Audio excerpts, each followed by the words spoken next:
সুপ্রিয় শিক্ষার্থীবৃন্দ, আসসালামু আলাইকুম। ঢাকা শিক্ষা বোর্ড ল্যাবরেটরি স্কুল অ্যান্ড কলেজের পক্ষ থেকে আয়োজিত এই বিশেষ ক্লাসে তোমাদেরকে স্বাগতম। আমি পিয়া ফেরদৌসি, প্রভাষক গণিত। আজকে আমি একাদশ দ্বাদশ শ্রেণীর উচ্চতর গণিত দ্বিতীয় পত্রের তৃতীয় অধ্যায় অর্থাৎ জটিল সংখ্যা থেকে কিছু আলোচনা নিয়ে হাজির হয়েছি। আশা করি তোমরা সবাই ভালো আছো, বই খাতা কলম নিয়ে রেডি আছো। আজকে আমরা যে অধ্যায়টি শুরু করতে যাচ্ছি সেটি হলো জটিল সংখ্যা। অধ্যায়টি তোমাদের জন্য একেবারেই নতুন, খুব গুরুত্বপূর্ণ, জানার জন্য, শেখার জন্য, সবচেয়ে বড় কথা খুব মজার অধ্যায়টি। তো আশা করি তোমরা মনোযোগী হবে আজকের ক্লাসে।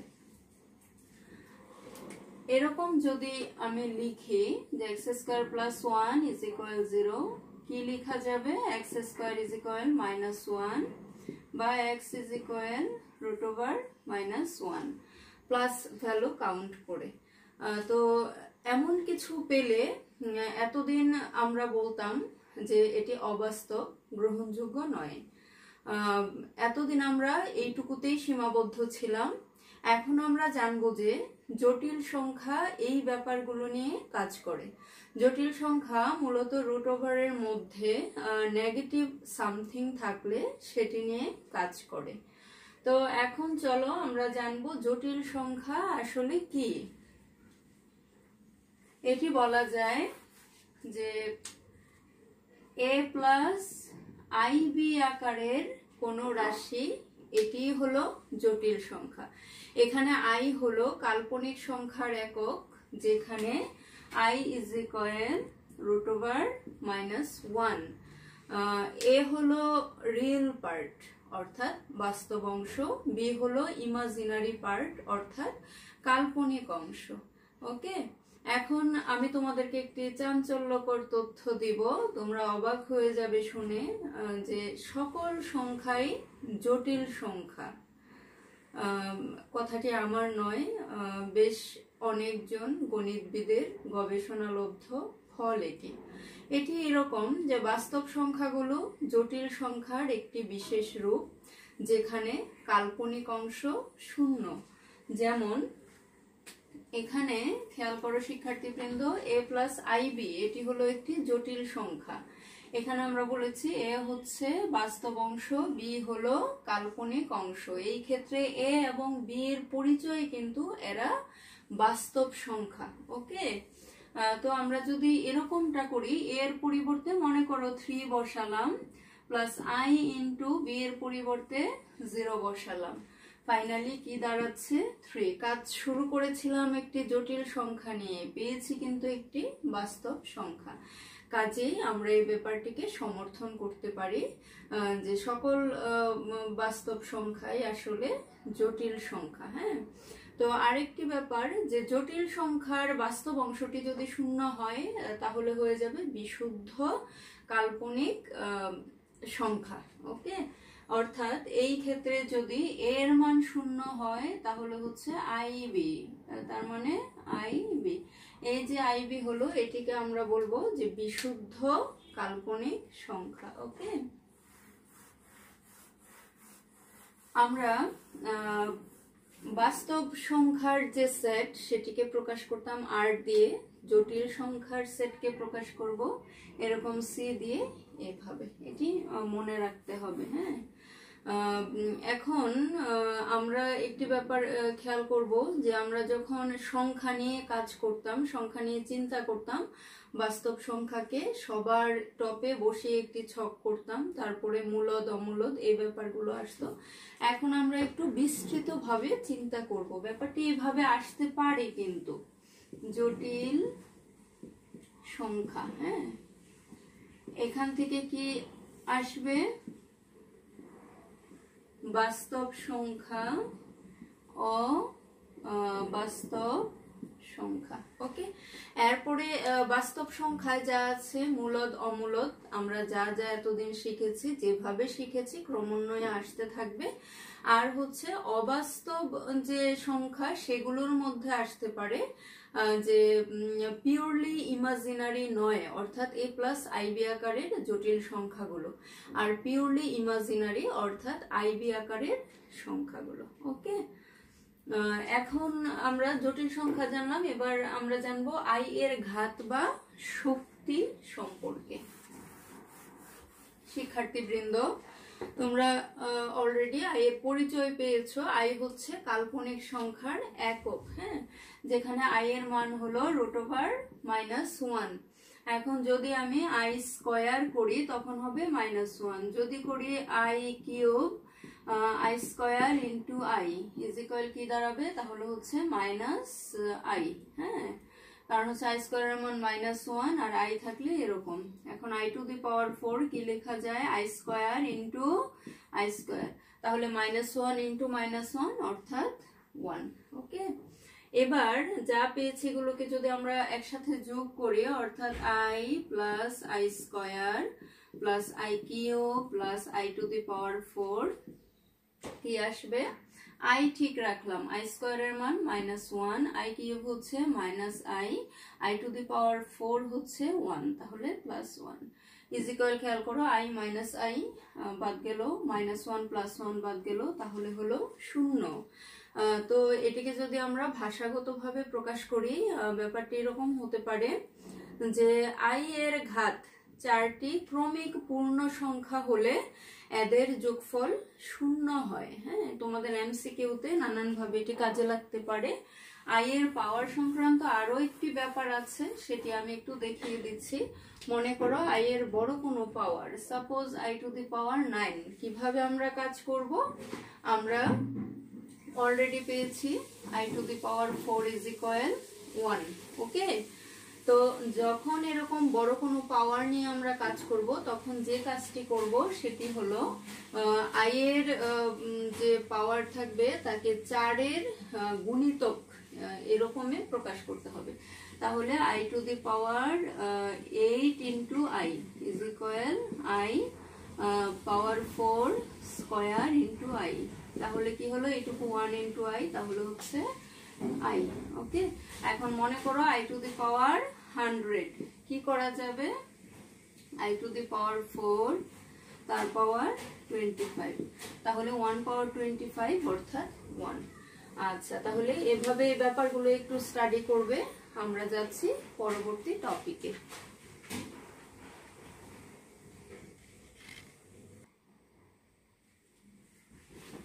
শিক্ষার্থীবৃন্দ, এখন আমরা জানবো জটিল সংখ্যার জ্যামিতিক প্রতিরূপ। হ্যাঁ, জটিল সংখ্যার জ্যামিতিক প্রকাশকে অর্গান চিত্র বলে। অর্গান চিত্রে দ্বিমাত্রিক আয়তাকার স্থানাঙ্ক ব্যবস্থার এক্স অক্ষকে বাস্তব অক্ষ এবং ওয়াই অক্ষকে কাল্পনিক অক্ষ ধরা হয়। তো আমরা একটি জটিল সংখ্যা যদি এরকম চুজ করি যে 2 + 3i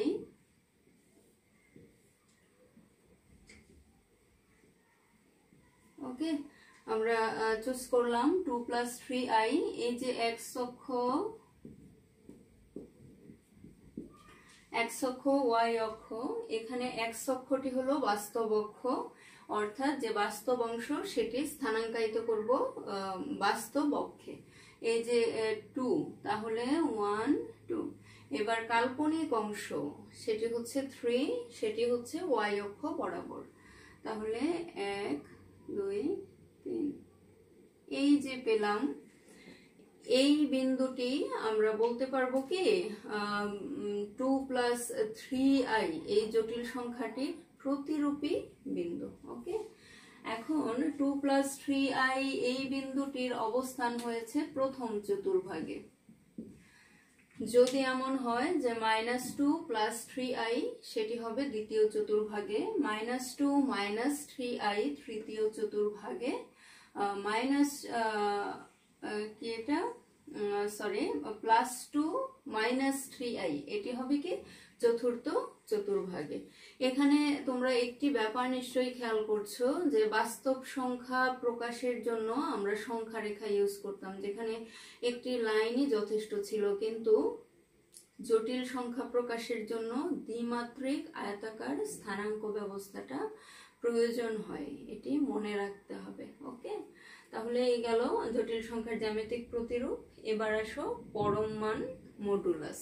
ওকে, আমি একটি জটিল সংখ্যা যদি এরকমই মনে করি জেনারেলি যে a প্লাস আইবি, এটি একটি জটিল সংখ্যা। এই জটিল সংখ্যার মডুলাস, হ্যাঁ, আমি ধরে নিচ্ছি যে এই হলো a প্লাস আইবি এর অবস্থান।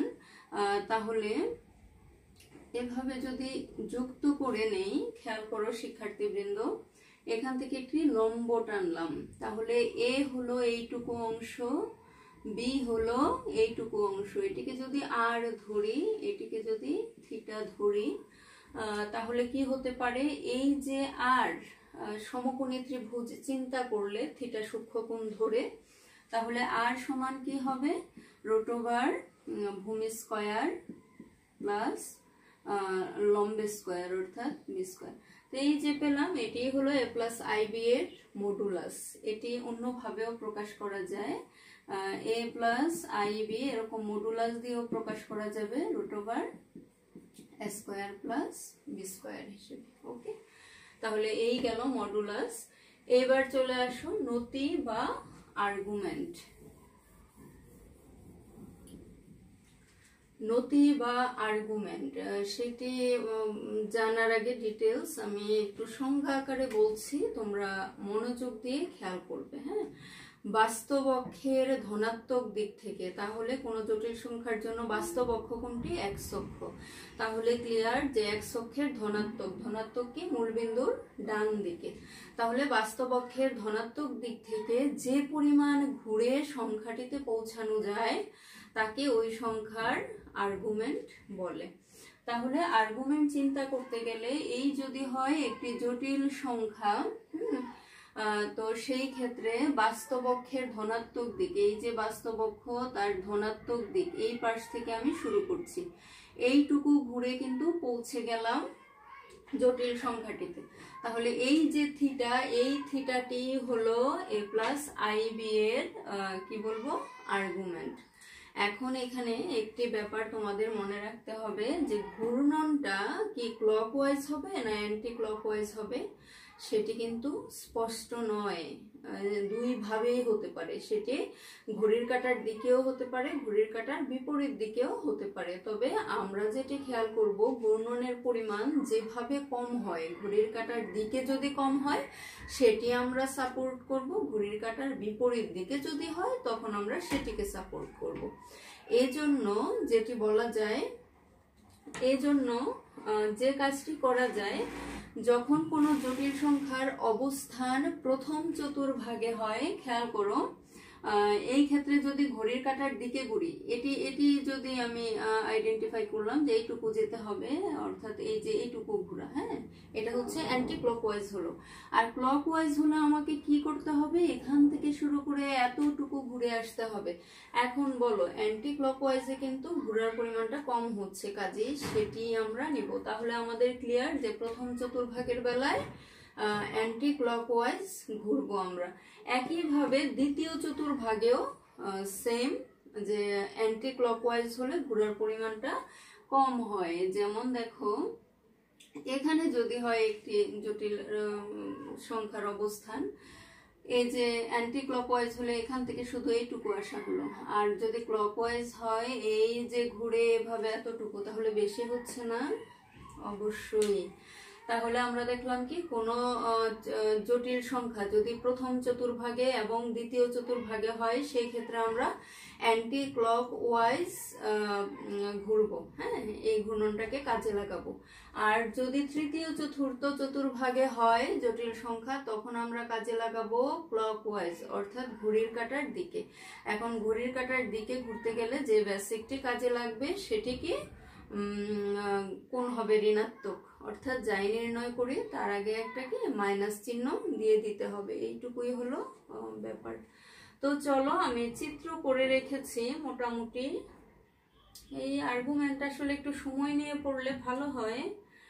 আচ্ছা যাই হোক, যদি সুযোগ পাই ইনশাল্লাহ আবারও কথা হবে এই নিয়ে। তবে আপাতত সংক্ষিপ্তভাবে তোমরা যেন বুঝতে পারো ওইটুকুই চাচ্ছি, তোমরা খেয়াল করবে, মনোযোগ দিয়ে খেয়াল করবে।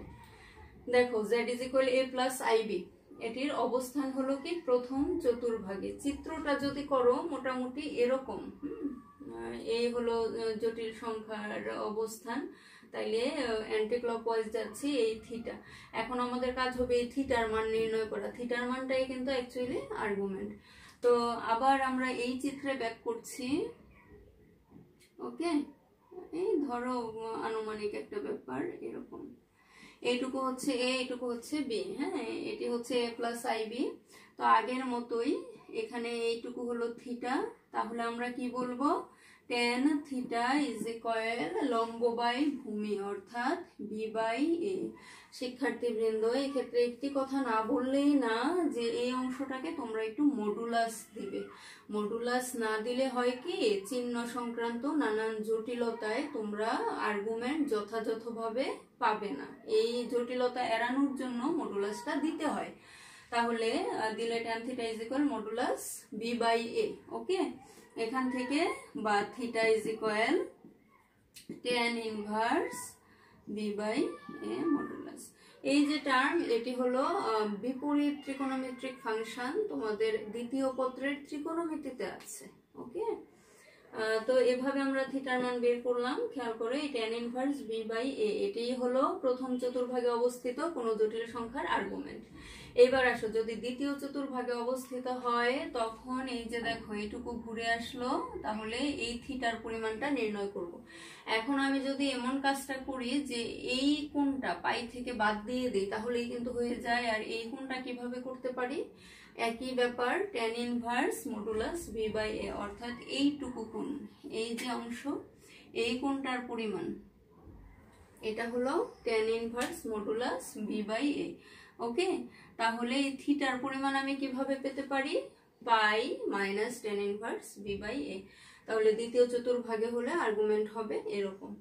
এবার আসো তৃতীয় চতুর্ভাগে, দেখো মাইনাসে -ib। হ্যাঁ, চিত্রটা এরকম। এক্ষেত্রে আমরা কি করব, ক্লকওয়াইজ যাব।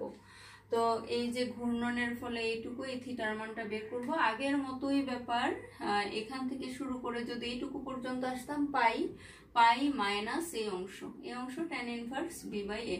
তাহলে আমরা যেহেতু ঘড়ির কাঁটার দিকে যাচ্ছি, একটা ঋণাত্মক চিহ্ন লাগবে। তোমরা কিন্তু এটিকে এভাবেও লিখতে পারো যে -পাই plus tan inverse modulus b/a, এটিও হয়। ওকে, এবার চলে আসো চতুর্থ চতুর্ভাগ, z = a - ib। এই আকারের জটিল রাশিমালাগুলো হলে তো এই যে থিটা, এত খুবই সহজ, tan ইনভার্স মডুলাস b/a, আর শুধু একটি চিহ্ন মাইনাস। প্রশ্ন যে পোলার আকৃতিতে প্রকাশ করো, মডুলাস আর্গুমেন্ট নির্ণয় করো, আমরা একটু দেখব। একের এক কি দেওয়া আছে, 1 + √3i। ওকে, তো এখানে আমরা a + ib থেকে এখন x + iy এ চলে আসি। যদি এই ফর্মটি হয় যে x + iy, বাস্তব অংশ x = 1, জটিল অংশ y = √3। হ্যাঁ, তাহলে লিখব যে এখানে x = 1, y = √3। তোমরা কার্তেশীয় স্থানাঙ্ক এবং পোলার স্থানাঙ্ক পেয়েছো জ্যামিতিতে, প্রথম পত্রে আছে তোমাদের জ্যামিতিতে, স্থানাঙ্ক জ্যামিতিতে। তো কার্তেশীয়তে হলো কোনো বিন্দুর স্থানাঙ্ক xy, আর পোলারে সেটি হয়ে যাবে কি r থিটা। তাহলে এই মডুলাস মানে কিন্তু r, আর আর্গুমেন্ট থিটা। যদি r আর থিটায় নির্ণয় করা হয়, যে প্রসেসে চলে যাব সেটাই মোটামুটি পোলার। হ্যাঁ, এই হলো সারমর্ম। এবার চলো আমরা কাজ করব। তো এটি যদি থাকে, therefore r মডুলাস কি দাঁড়াবে, √1 + 3 = কত, 2। ওকে, তাহলে মডুলাস পেয়ে গেলাম। এবার আমরা করব আর্গুমেন্ট। আর্গুমেন্ট করার জন্যই প্রথম বিবেচ্য বিষয় এটি কোন চতুর্ভাগে। এই যে 1 + √3 আগে প্লাস, তাহলে কি প্রথম চতুর্ভাগ। এখন প্রথম চতুর্ভাগের বেলায় সূত্র এটি। তার আগে একটা লাইন লিখে নিতে হবে, যেহেতু জটিল সংখ্যাটির অবস্থান প্রথম চতুর্ভাগে, প্রথম চতুর্ভাগে, কাজেই কি হবে, theta is equal tan inverse modulus দাও যে y হচ্ছে √3/x, অর্থাৎ এরকম tan ইনভার্স। এখন যেটা করব √3 এখানে tan ইনভার্স আছে, তো আমরা একটা tan এর অনুপাত নিয়ে আসব। ওকে, এগুলো তোমাদের বিপরীত ত্রিকোণমিতিক ফাংশনেরই কিছু কাজ। তাহলে tan √3 এর বেলায় কত আসে, 60 ডিগ্রি, তাই তো, tan π/3। tan ইনভার্স tan পাশাপাশি থাকলে 1 হয়ে যাবে, এখান থেকে আমরা পাবো π/3। তাহলে আর্গুমেন্ট আমরা পেয়ে গেলাম π/3। এবার আসো দেয়ারফর পোলার আকৃতিতে।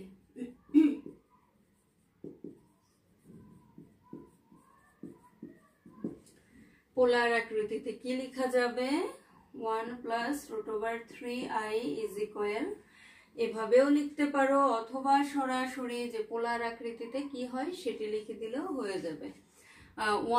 1 এর পরিবর্তে আছে x মানে হচ্ছে r cos থিটা, r মানে কত, 2 cos π/3 প্লাস i থাকবে।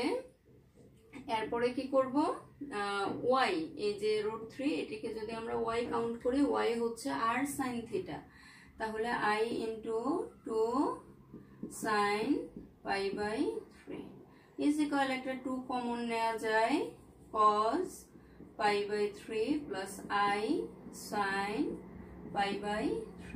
ওকে, তাহলে এই হয়ে গেল পোলার আকৃতি। ফাইনালি সুন্দর করে লিখে দাও যে সুতরাং মডুলাস 2, আর্গুমেন্ট π/3 এবং পোলার আকৃতি এরকম।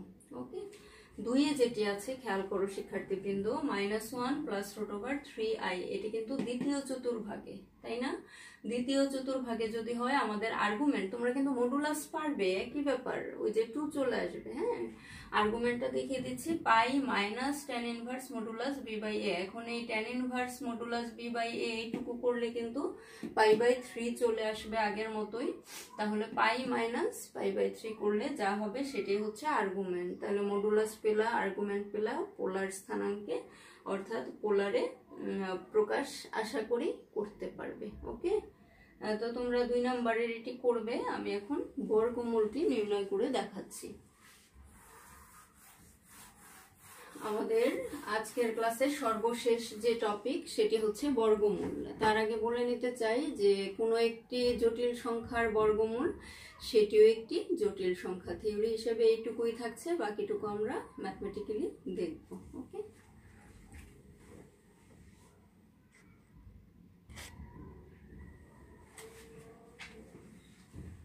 শিক্ষার্থীবৃন্দ, এখন আমরা করব একটি জটিল সংখ্যার বর্গমূল, -7 + 24i, এটির বর্গমূল করব।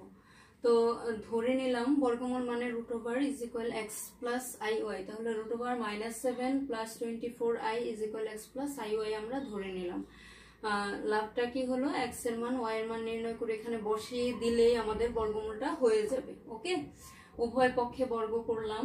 এরপরে যেটা i স্কয়ারের পরিবর্তে -1 হলো x² - y² হলো। এরপরে বাস্তব ও কাল্পনিক অংশ সমীকৃত করে এটি করা যায়। এইটুকু হচ্ছে এক পার্শ্বের বাস্তব, এইটুকু বাস্তব, বাস্তব বাস্তব সমান হবে, এই পার্শ্বের কাল্পনিক এই পার্শ্বের কাল্পনিক সমান হবে। ওকে, তাহলে x² - y² = -7, 2xy = 24, এখান থেকে xy = 12 পেয়ে গেলাম। তো এখন xy নির্ণয়ের খুব সহজ পথটা কি, এখানে x² + y² নির্ণয় করা। তোমরা খুব সুন্দর সূত্রের মাধ্যমে এটি নির্ণয় করলা।